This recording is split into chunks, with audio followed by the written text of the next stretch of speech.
BYD had just revealed their $16,000 electric sedan. It's intended to rival the Tesla Model 3. Sure, it's not quite as good, but at $16,000, it's half the price of a Model 3. And it even has new smart driving features, God's Eye C, as they call it. It's going to be a big challenge. I mean, car manufacturers in China are obviously trying to fight off BYD, but BYD is to some degree winning the race when it comes to the sales. And this new electric car is going to help them even more. At $16,000, it's, well, I don't know, it's just so cheap. I don't understand how they can make them at this price. But it's good news for buyers. Hello, my friends. Welcome to the channel. I'm Sam Evans. You're watching the Electric Viking. Great to have you with us. New cars like this, good, really decent cars like the Xpeng Mona 03 and then this new BYD Chin L. They are revolutionizing the market because these things are cheaper than gas-powered vehicles. I mean, this is a similar size to a Model 3, $16,000 US. Can you in any country outside of China get a sedan this size for $16,000 with the features this car has?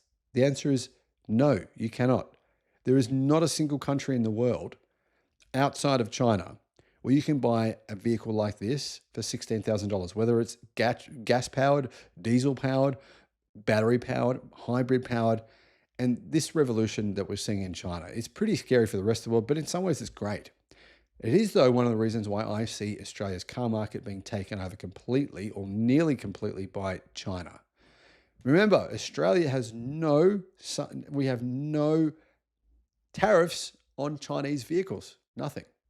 So that's what's going to happen. Anyhow, for comparison, the Model 3 actually has a length of 4,720 millimeters, and the BYD Chin L is 4,720 millimeters. So it's the same length, identical length to the Tesla Model 3. Gives you an idea of exactly what BYD were doing here when they priced this car.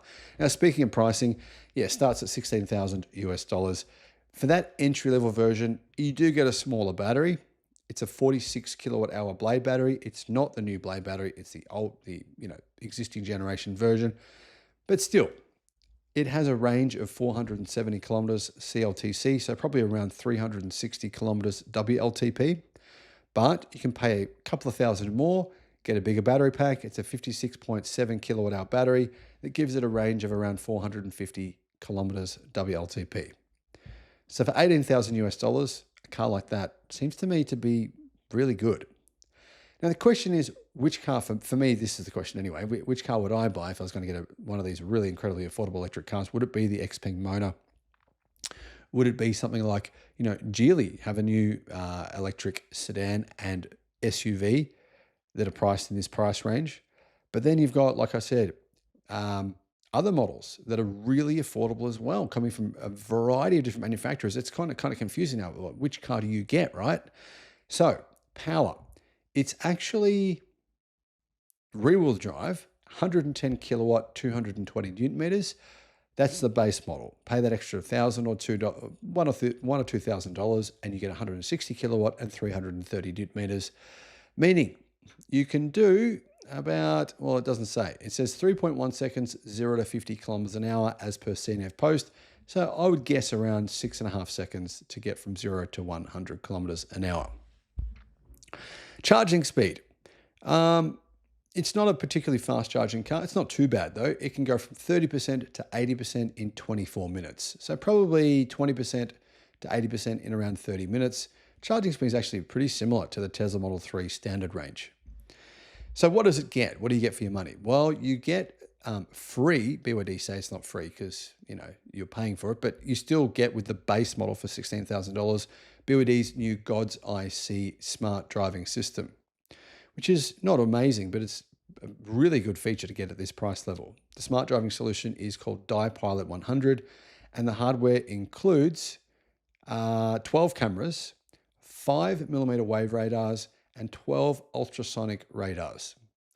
The smart driving system supports functions like navigate on autopilot on highways and expressways, automatic parking, and also remote parking. Now, BYD have said that God's Eye C, so if you're going to buy a BYD car in the future, pretty much all normal BYD cars will get God's Eye C. They won't get God's Eye B or God's Eye A, which will go to the more premium cars from Denza and Yangwang and also Fangcheng Bao. So the standard BYD cars will get God's Eye C, and that won't use LiDAR. It will actually use primarily vision, basically cameras supported by some other sensors. Similar to many popular models as seen at Post, there is a refrigerator in this car. That's probably not going to come to other markets, but yeah, in China, people love refrigerators in their cars. It's a big thing.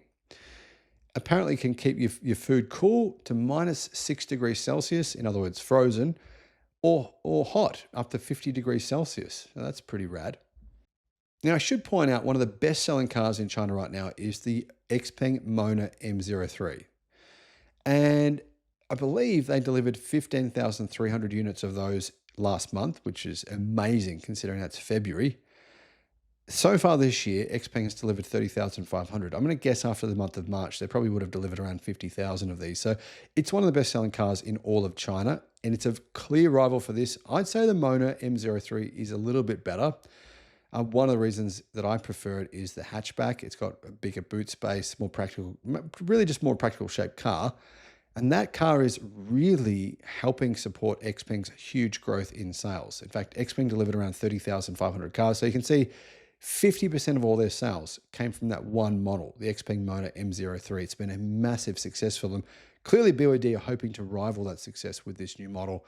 So the question will be will you be able to buy one?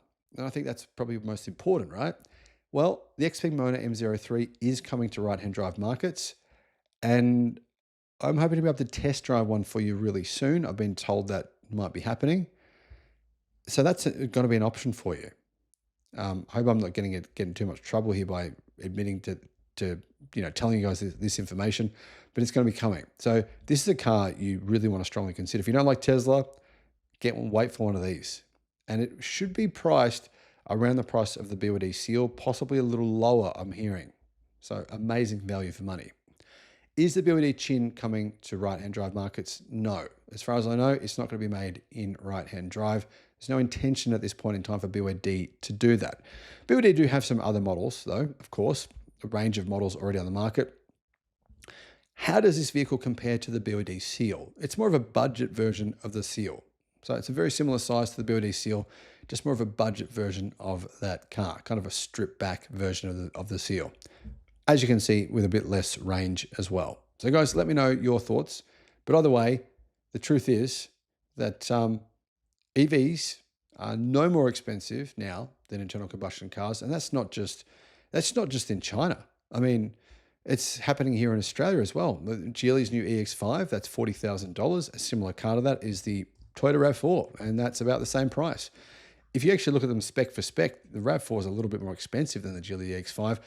BYD Dolphin, 30,000 Australian dollars, about 20,000 US dollars. That's cheaper than a Toyota Corolla.